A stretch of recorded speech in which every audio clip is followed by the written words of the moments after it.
Good morning. Welcome to subramani.com. Today I'm going to talk to you about one couple who had come to me for a portfolio review. And I might do another video which will be about a couple who had also come to me for review. So we are talking of two couples in two separate vlogs. So this is the first couple where I felt that they will never get rich, and I'll tell you why I'm saying that. So here's a young couple. They came to me for a portfolio review, and the guy and the girl had come, and the girl was doing most of the talking, and she had one question written all over her face. This is the path we are taking. Will we get rich? So when I am asked such a question, I go back and ask them, what do you mean by rich?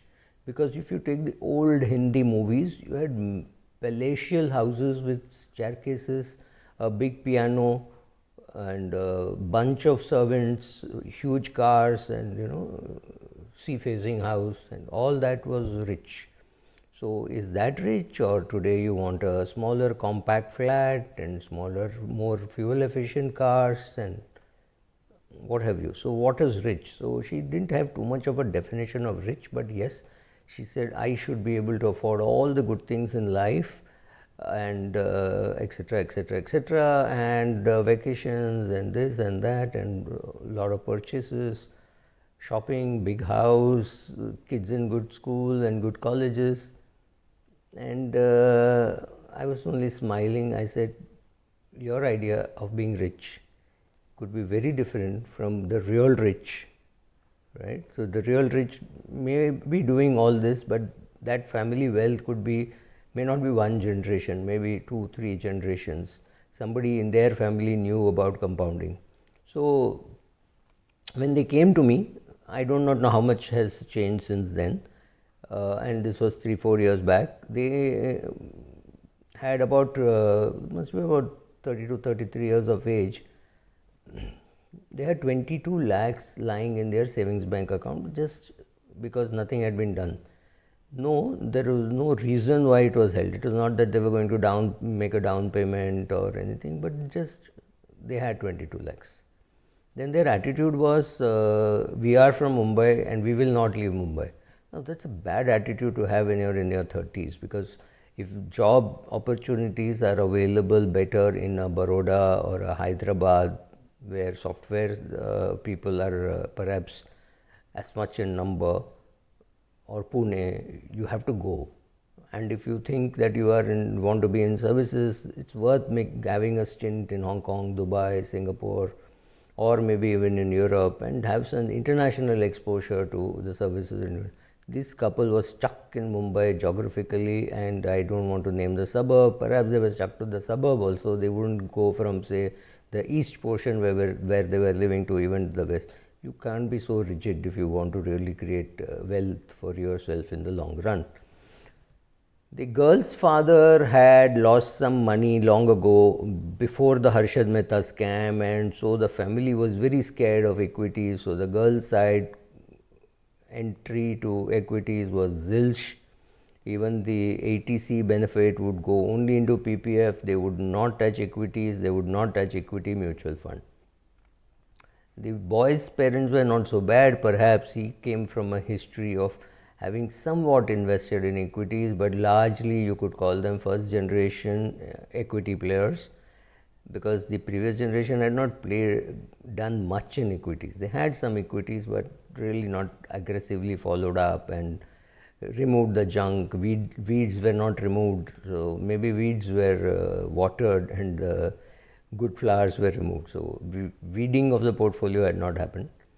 So when you're 32, 33, you have missed about 7-8 years of compounding, and that's big because you only have about 25-30 years of compounding. Out of 35 years, if you have missed 8 years of compounding, that's bad.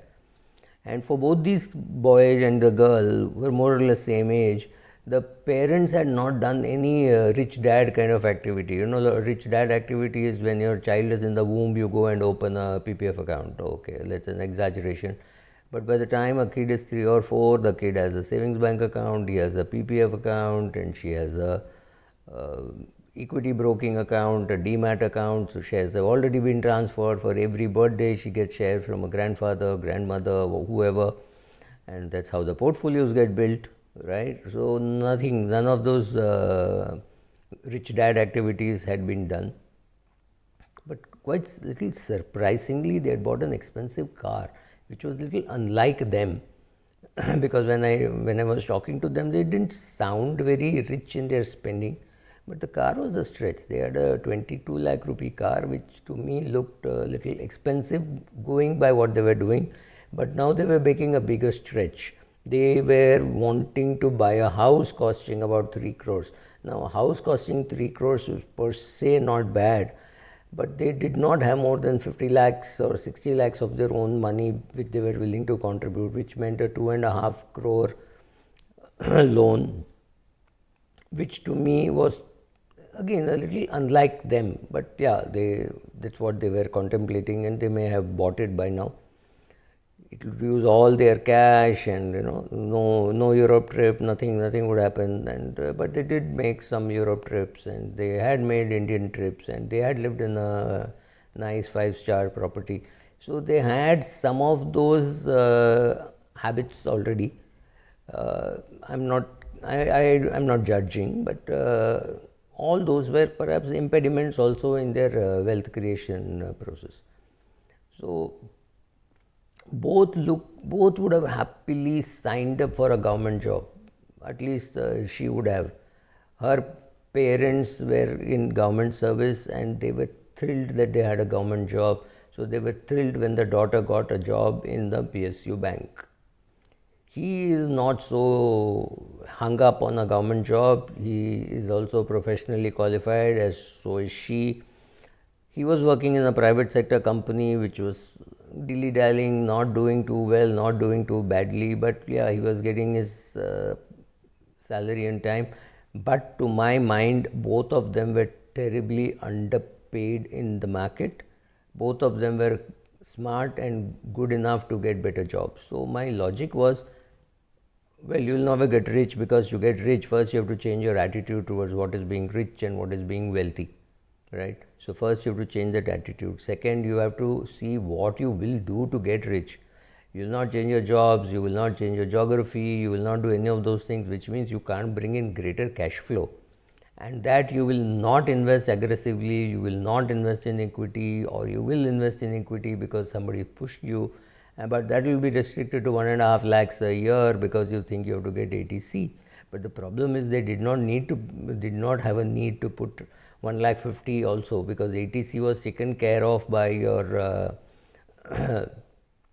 PF alone, and once they had children, then their children's school fees, and perhaps now with the home loan that they are going to take, their ATC requirement would go away. So their ATC retirement went away, which means they would have no exposure to equity going further.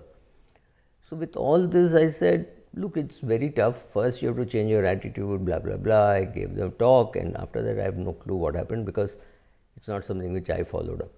Thank you.